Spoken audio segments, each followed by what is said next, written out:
नमस्कार दोस्तों, आज 14 मई है। चलिए आज के कुछ इम्पोर्टेंट करंट अफेयर्स डिस्कस कर लेते हैं। पहला टॉपिक है हमारा दिल्ली एयरपोर्ट से संबंधित।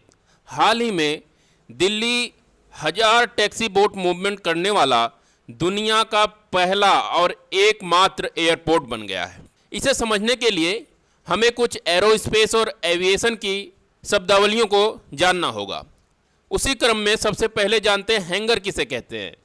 हैंगर एक ऐसा स्थान होता है जहाँ पे फ्लाइट्स आती हैं, 4-5 दिन के लिए रुकती हैं और वहाँ पे उनकी मरम्मत की जाती है। एक तरह से वर्कशॉप होती है फ्लाइट्स के लिए, उसे हैंगर कहते हैं।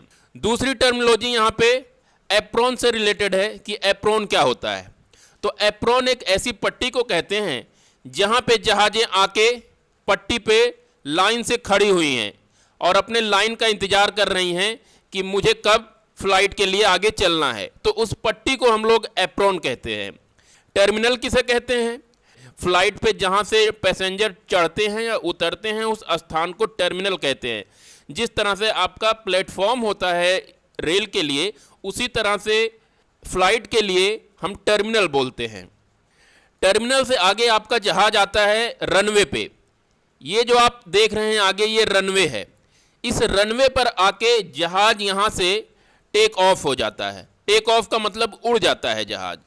तो ये पूरी प्रक्रिया, जब जहाज हैंगर से, फ्लाइट आपकी हैंगर से एप्रन पर आई, एप्रन के बाद टर्मिनल पे आई और टर्मिनल के बाद फिर आपके रनवे पे आई।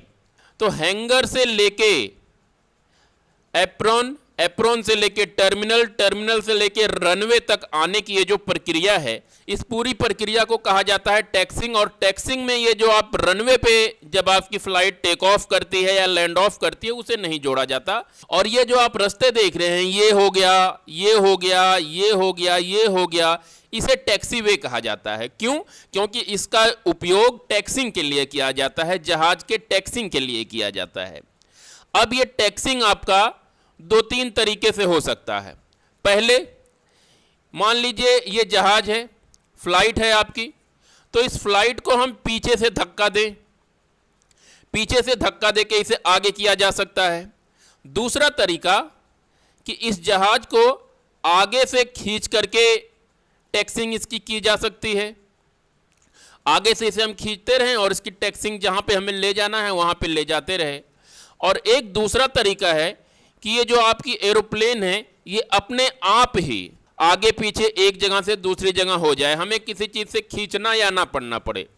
ये तरीका जो है अक्सर आजकल के मॉडर्न जहाज़ों में यही किया जाता है। इस समय टैक्सिंग के दौरान आपके फ्लाइट की स्पीड लगभग 30 से 40 किलोमीटर प्रति घंटे के हिसाब से रहती है।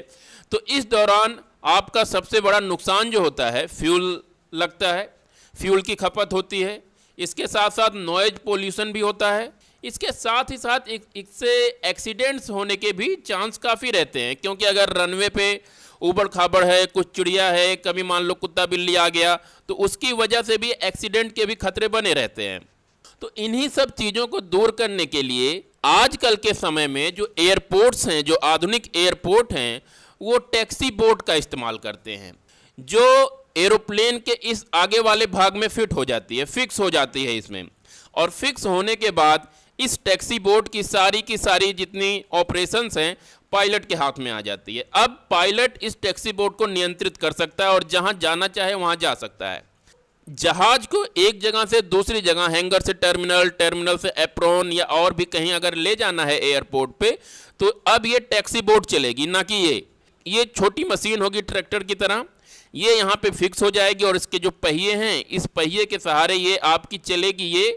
ये कुछ नहीं करेगी, केवल ऑपरेशन इसमें रहेगा इधर उधर करने का, और चलेगा ये। इसके जरिए एक जगह से दूसरी जगह की आपकी फ्लाइट की जा सकती है। इसके बाद आते हैं दूसरे टॉपिक पे। हमारा दूसरा टॉपिक है मध्य प्रदेश से रिलेटेड। मध्य प्रदेश की सरकार ने कोविड से इफेक्टेड जो भी ऑर्फन्ड बच्चे होंगे, अनाथ बच्चे होंगे, उन्हें सरकार 5,000 महीना देगी। इसके साथ ही साथ उनके लिए फ्री एजुकेशन, फ्री राशन की सुविधा भी दी गई है। और ऐसी औरतें जिनका कोई नहीं है, अगर वो काम करना चाहें तो सरकार बिजनेस के लिए उन्हें लोन भी प्रोवाइड करेगी और इस लोन की गारंटी खुद सरकार लेगी। यहाँ की बात हो रही है तो मध्य प्रदेश के बारे में जान लेते हैं। 3 वर्ल्ड हेरिटेज साइट्स हैं यहाँ पे पहली वर्ल्ड हेरिटेज साइट है खजुराहो ग्रुप ऑफ मूवमेंट्स, जिसे यूनेस्को ने 1986 में वर्ल्ड हेरिटेज साइट घोषित किया था। आप मैप में खजुराहो देख सकते हैं, यहाँ पे ये आपका खजुराहो है।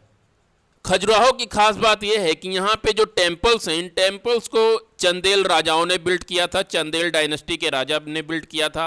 यहाँ के जो मंदिर हैं ये आपके हिंदुइज्म और जैनिज्म 2 धर्म से संबंधित हैं। यहाँ का सबसे फेमस मंदिर कंदरिया महादेव मंदिर है, जिसे चंदेल डायनेस्टी के ही, चंदेल वंश के ही विद्याधर ने बनवाया था। दूसरे मोनूमेंट में चलते हैं, सांची के बुद्धिस्ट मोनूमेंट्स। इसे 1989 में यूनेस्को ने वर्ल्ड हेरिटेज साइट घोषित किया था और मैप में आप ये सांची देख सकते हैं। एक तरह से कह सकते हो मध्य प्रदेश के बिल्कुल बीचों बीच में लगभग अवस्थित है ये।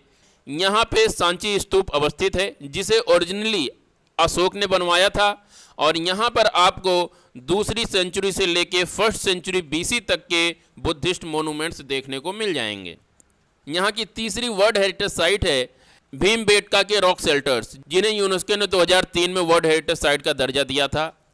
यहाँ के बारे में खास बात है कि विंध्य पहाड़ियों की तराई में अवस्थित हैं, ये फुट हिल्स में अवस्थित हैं। यहाँ पे लगभग आपको 10,000 साल पुराने केव पेंटिंग्स देखने को मिल जाएंगे, जो कि आदि मानव के द्वारा बनाए गए हैं।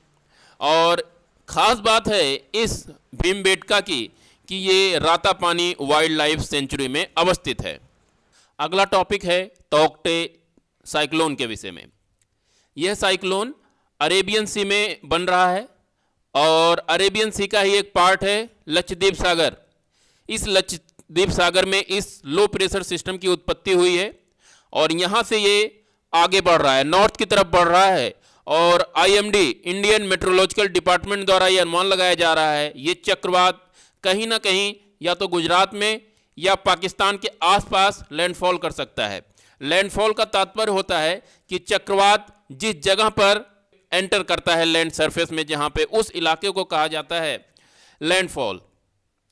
अगर ये चक्रवात बनता है तो ये 2021 का पहला चक्रवात होगा नॉर्थ इंडियन ओशियन में और इसके साथ ही साथ इस चक्रवात का नाम दिया गया है म्यांमार सरकार द्वारा, जिसका मतलब होता है गिरगिट या छिपकली। यहाँ पर यह देखना काफ़ी दिलचस्प है कि कोई भी साइक्लोन जब बनता है तो सबसे पहले लो प्रेशर सिस्टम के रूप में उसकी उत्पत्ति होती है, जो कि इस केस में लक्षद्वीप सागर में हुई है। उसके बाद ये लो प्रेशर सिस्टम डिप्रेशन का रूप लेता है, फिर ये डिप्रेशन साइक्लोन का रूप लेता है और ये साइक्लोन सुपर साइक्लोन का रूप लेता है। इस चक्रवात के विषय में IMD का अनुमान है कि ये शायद सुपर साइक्लोन का रूप ले ले। सुपर साइक्लोन में जो हवाओं की गति होती है 220 किलोमीटर प्रति घंटे या उससे अधिक तक की हो सकती है, जबकि साइक्लोन में हवाओं की गति जो होती है 119 से लेकर 220 किलोमीटर प्रति घंटे की रफ्तार से हवाएं साइक्लोन में चलती हैं। डिप्रेशन स्टेज से एक खास बात है कि जब डिप्रेशन पूर्ण विकसित हो जाता है उस समय डिप्रेशन का ये अंदाजा लगाया जा सकता है कि इसका रूट क्या होगा, किस रूट में चलेगा, कहाँ पे लैंडफॉल करेगा। इस समय डिप्रेशन के समय थोड़ा प्रिडिक्ट करना आसान हो जाता है, लेकिन इस समय भी इसमें अनिश्चितताएं बनी रहती हैं कि ये कहाँ पे लैंडफॉल करेगा।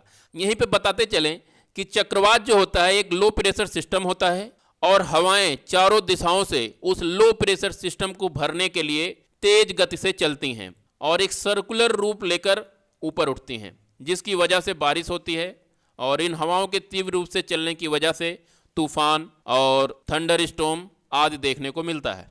ट्रॉपिकल इलाके में होने वाले चक्रवात को ट्रॉपिकल साइक्लोन कहते हैं और टेम्परेट इलाके में होने वाले साइक्लोन्स को टेम्परेट साइक्लोन कहते हैं। ट्रॉपिकल इलाका होता है लगभग 23 डिग्री के आसपास, आपका ये ट्रॉपिक ऑफ कैंसर है। ट्रॉपिक ऑफ कैंसर के आसपास का इलाका ट्रॉपिकल रीजन कहलाता है और ट्रॉपिकल रीजन में पाए जाने वाले चक्रवातों को ट्रॉपिकल साइक्लोन कहते हैं। टेम्परेट साइक्लोन आपके 45 से 60 के आसपास के इलाके में पाया जाता है। इस इलाके में आसपास जो साइक्लोन पाए जाते हैं होते हैं, उत्पत्ति जिनकी यहाँ पे होती है, जिन साइक्लोन्स की जनन यहाँ पे होता है, उन्हें टेम्परेट साइक्लोन कहते हैं, क्योंकि ये टेम्परेट रीजन में पाए जाते हैं। ट्रॉपिकल साइक्लोन होते हैं, इनका विश्व के विभिन्न विभिन्न क्षेत्रों में अलग अलग नाम होता है। अगर आप हिंद महासागर या इंडियन ओशियन की बात करें, आसपास के बे ऑफ बंगाल, अरब की खाड़ी, यहाँ पे इन ट्रॉपिकल साइक्लोन्स को साइक्लोन के नाम से जाना जाता है। अगर जापान, फिलीपींस, साउथ चाइना सी, इन सब इलाकों में बात करें तो यहाँ पे ही ट्रॉपिकल साइक्लोन को टाइफून के नाम से जाना जाता है। और अगर मेक्सिको की खाड़ी, वेस्ट इंडीज, इन सब इलाकों की बात करें जो कि आपके अटलांटिक ओशियन में पड़ते हैं, इन सब इलाकों में इसे ह्यूरिकेन के नाम से जाना जाता है। इसके साथ ही साथ अमेरिका के पश्चिमी इलाके जो कि कैलिफोर्निया के आसपास का इलाका है, कैलिफोर्निया की खाड़ी और यहाँ सब भी पाए जाने वाले चक्रवातों को हुरिकेन के नाम से जाना जाता है। बात हुई है इंडियन मेट्रोलॉजिकल ऑर्गेनाइजेशन की, तो इसके बारे में थोड़ी बात जान लेते हैं। ये मिनिस्ट्री ऑफ अर्थ साइंसेस के अंतर्गत आता है। इसकी स्थापना 1875 में हुई थी। हेडक्वार्टर इसका है दिल्ली में, और ये भारत में और भारत के आसपास के इलाकों में मेट्रोलॉजिकल ऑब्जर्वेशन, वेदर फोरकास्टिंग और सिस्मोलॉजी से संबंधित ऑब्जर्वेशंस के लिए रिस्पॉन्सिबल है। अर्थक्वेक से संबंधित अध्ययन के लिए भी यही संस्था जिम्मेदार है। Indian meteorological organization world meteorological organization का एक सेंटर के रूप में काम करता है, और अरब सागर, Arabian Sea, Bay of Bengal, Persian Gulf और इसके साथ साथ आपके मलक्का स्ट्रेट के आसपास का जो इलाका है, ये इसमें दिखाई दे रहा है। ये जो पूरा इलाका है, इस पूरे इलाके के जितने भी वेदर से रिलेटेड गतिविधियां हैं, उसकी जानकारी ये वर्ल्ड मेट्रोलॉजिकल ऑर्गेनाइजेशन को प्रोवाइड करता है, उसके सेंटर के रूप में काम करता है। या यूं भी कह सकते हैं, वर्ल्ड मेट्रोलॉजिकल ऑर्गेनाइजेशन ने इंडियन मेट्रोलॉजिकल डिपार्टमेंट को इस कार्य के लिए नामित किया हुआ है। तो ये रहे आज के करंट अफेयर्स। कल फिर मिलते हैं। नमस्कार।